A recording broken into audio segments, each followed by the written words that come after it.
Okay, I'm going to do a little bit of a different project today.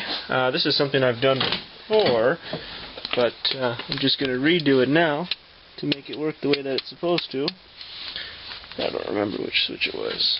Anyways, there's 3 toggle switches on my dash. To be honest, I can't remember which one was which. But one of them runs to the tailgate here. And what it does is it's tied into this momentary switch right here.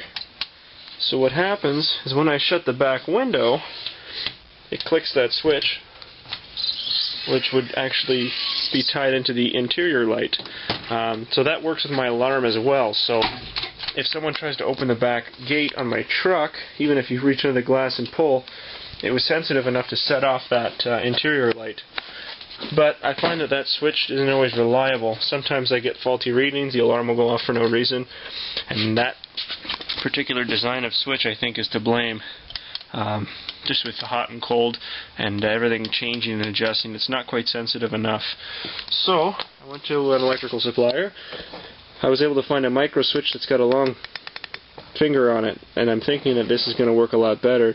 It gives me more travel, and plus I can have the ability to bend it and alter it as I need to make it work just how I want it to work. So step 1 is to remove the tailgate cover, and just having a flashback here, I've covered all of this with Dynamat, so let's see how creative I'm going to have to get.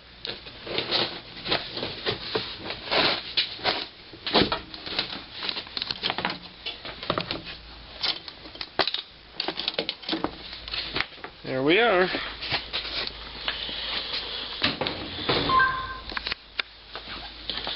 So this is the switch that runs to the front. So the biggest trick is going to be to find a way to mount that new switch on this cover so that everything works just like it's supposed to. I'm going to have to do a little bit of cutting and trimming, I'm positive, to make this sit just like I want it to. But we'll see what the end result's going to be. And I'm sure it's going to be better than what the alternative was, which was basically not working. So, alright there, I just want to show you guys what I've done. So this was the old switch. I had it soldered in originally. This time, for a change of pace, I had some spade connectors that just crimp on. So I've crimped them onto the switch. So if you see the light as I play with the toggle, you can see the interior light flashing on and off. You've got 2 options when you wire this switch. You can wire it for normally closed, like it is wired, or normally open. That's referring to the position that the switch is in when nothing's happening. So right now, this switch being closed is allowing power to pass through to turn on my interior light. If this was wired the opposite way, then it would act as if the switch was being pushed. The light would not work. It would be actually reversed. So this is kind of nice. I think it was about 15 bucks. But it should do the trick. It's an industrial grade one. Although there's not much current passing through it, it shouldn't be a problem at all for me. The trick now is just going to be to mount it in the back of the tailgate cover there and have everything work correctly. Okay, so I'm just setting the cover on now so I can see where everything lines up. I want to make sure that I'm going to have enough room in behind this to mount my switch. It feels like I'll have lots of room to play with in there. Just ignore these wires, they're just stuck in the way. But what I decided was a slot seemed to be the best answer to make this switch work exactly like I wanted. So with that switch, I should be able to make everything work just right. Here's what I've worked through. I made a hole in the back of the cover. It's actually more like a slot. I lined up the switch where I wanted it, and I drilled 2 holes through, and then I've got these little nuts and bolts, like a threaded screw, I'm going to be using to anchor this into place, and it's nice I've got a bunch of washers, so if I have to shim it or anything like that to make it work just right, I can. So, I'm just going to go ahead and put these in.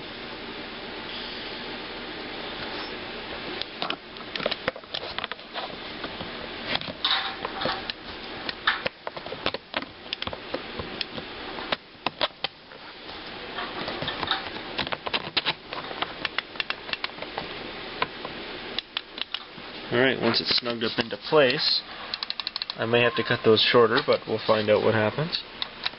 But the switch will definitely be reliable like that, and I mean, you're going to see 2 screws on the top, but I guess that's not so bad. I'm going to put washers on the top right now and washers on the bottom, so let's see how this is going to work out when it's all tight. So this is the finished product. It moves pretty nice. It's not getting interfered with by any of the edge inside there at all. I tried to make it as smooth as possible. So now it's just a matter of slipping this cover onto the tailgate, plugging in my connectors, and then screwing the tailgate back down, the cover. If these screws are in the way, I'm just going to lob them. I'm going to cut them off shorter. I double nutted it, plus I put a washer on the end with the switch, and I put a washer on the top. But it's very solid, and I'm not too worried about that. The finger also sticks up more than enough to catch the glass. Plus it's metal, so it can actually be bent and kind of adjusted. If it's sticking out too far, it's just going to flex a little bit. So let's flip this thing over and put it onto the tailgate, see how everything lines up. Okay, so looking through the back window, you can see the 2 screw heads, but it's not obvious, they don't stick out. So we'll pop the back glass here, and you'll see the interior light come on as soon as the window's open. Wow, look at that. I did end up having to put, let's kill this for a second. I did have to put a bumper on the glass. It ended up being a little shy, but it still works good. I'm happy with the way that it is operating. Obviously, I have to replace the pistons on my window because they are done.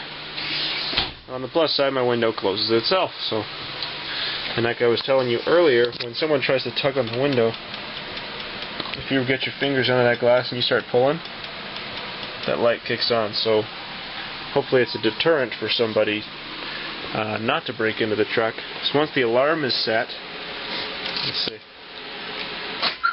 Okay, so it's armed right now.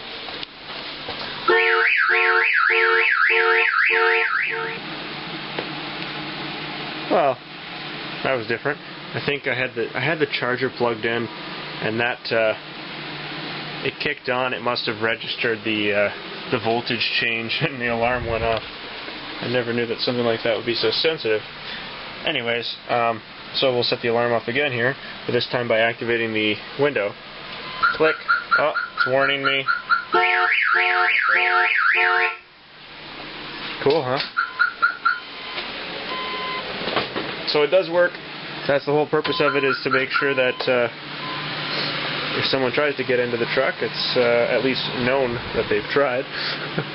Maybe it'll deter them, but I'm sure if someone really wanted something out of here, they would just smash the window and take what they want and ignore any alarm going off. But I guess if it makes me sleep at night. I mean, a nice thing is the convenience of it too. The old design of this, you actually had to open the gate and hit the switch in the back. This light has a switch next to it to toggle the lamps on or off. And if you forget to leave that in the off position, they stay on while you're driving, so just ends up being kind of a pain in the nuts. But the way that it works now, I think will be much better for me, because it's working again the way it should be. So, alright, hope you enjoy.